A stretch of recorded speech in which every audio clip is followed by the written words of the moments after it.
उनियाल उनियाल जी, बहुत शुक्रिया। मैं आपको आमंत्रित करता हूं अपनी बात रखने के लिए। पहले तो हमारे दर्शकों को बताइए कि जोशीमठ की ये जो प्रेजेंट प्रॉब्लम है, इसका कारण क्या है। दूसरा, अब हम इसको कैसे हैंडल कर सकते हैं ऑपरेशंस वाइज। और तीसरा, आगे ऐसी स्थितियां उत्तराखंड के किसी और इलाके में ना हो, हमें क्या करना चाहिए। हाँ जी, मैं अनिरुद्ध उनियाल लिखता हूँ नाम अपना। सॉरी जी, Aniruddh. Thank you so much जी, मैं करेक्ट कर रहा हूँ जी। अपने कार्यक्रम में आमंत्रित करने के लिए। जी, देखिए, जोशीमठ में ये जो समस्या है भू धसाव की, ये इसको जो पुराने शोधकर्ता थे उन्होंने आज से 8 दशक पहले भी रिपोर्ट किया। ऑर्डन ने इसको 1935 में बताया था, जमीन धंसने की समस्या को। 1935 में हेम और गैंसर ने जो है इनको इस समस्या के बारे में 1939 में सेंट्रल हिमालय पे जो जियोलॉजी पे उन्होंने लिखा था उसमें इसकी चर्चा की थी। उसके बाद जो मिश्रा कमीशन आया उसने भी अपनी रिपोर्ट में 1976 में इसका जिक्र किया कि यहाँ पे भू धसाव हो रहा है।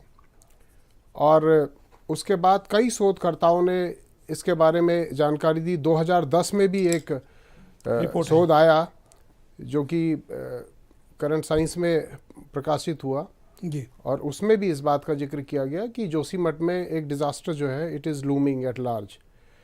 तो जोशीमठ मूलतः जो है एक पुराने भूस्खलन क्षेत्र में बसा है, ओल्ड एंड स्लाइड जोन में बसा है।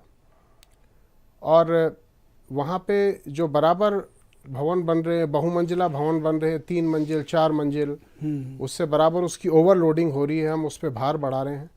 दूसरा, और ऐसा जोशीमठ में नहीं, ऐसा बहुत सारे कस्बों में हो रहा है, हिमालय के बहुत सारे छोटे छोटे जो ये टूरिज्म का ज्यादा प्रेशर की वजह से हाँ जी, जो मशरूमिंग हो रहे हैं, जो मुख्यतः जो मशरूमिंग ग्रोथ है वो टूरिज्म है, पिलग्रिमेज भी है, क्योंकि जोशीमठ गेटवे है बद्रीनाथ धाम के लिए, हेमकुंड साहिब के लिए, वैली ऑफ फ्लावर्स के लिए, और एक बड़े स्ट्रेटजिक रूट पे भी है जो हम सभी जानते हैं। Exactly. ये माना पास को का रास्ता यहीं से जाता है। तो यहाँ पे टूरिज्म भी है, उसका प्रेशर भी है, पिलग्रिमेज का भी प्रेशर है।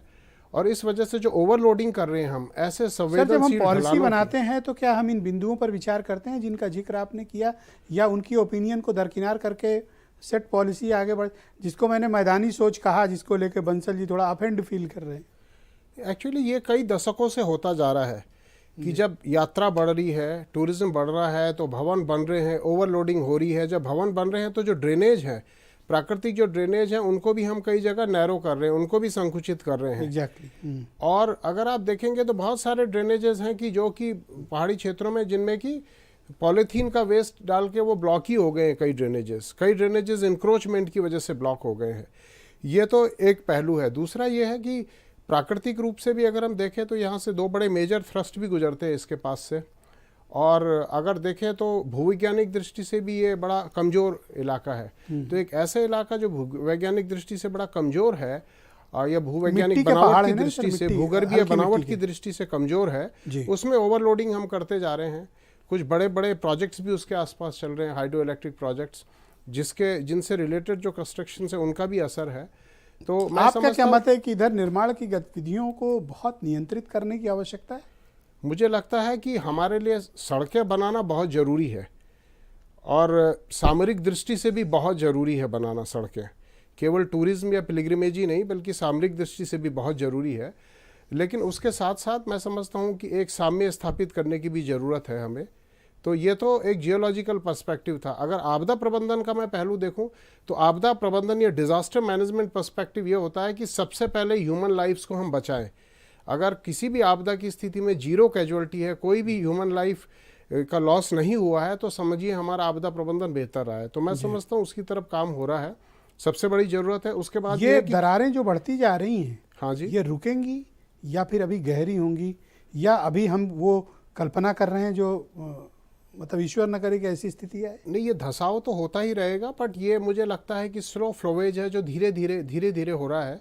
अब कभी अगर भारी वर्षापात होता है यहाँ पे तो किसी इसके खास हिस्से में अचानक धसाव हो सकता है। 3 महीने के टाइम फ्रेम को आप देखें, जो मैंने बात की वहाँ लोगों से। हाँ जी, हाँ जी। अक्टूबर में हेयरलाइन था, हाँ जी, दिसंबर में थोड़ा दरार बढ़ी, हाँ जी, और जनवरी में दरार इतनी हो गई कि बिल्डिंगें झुकने लगी।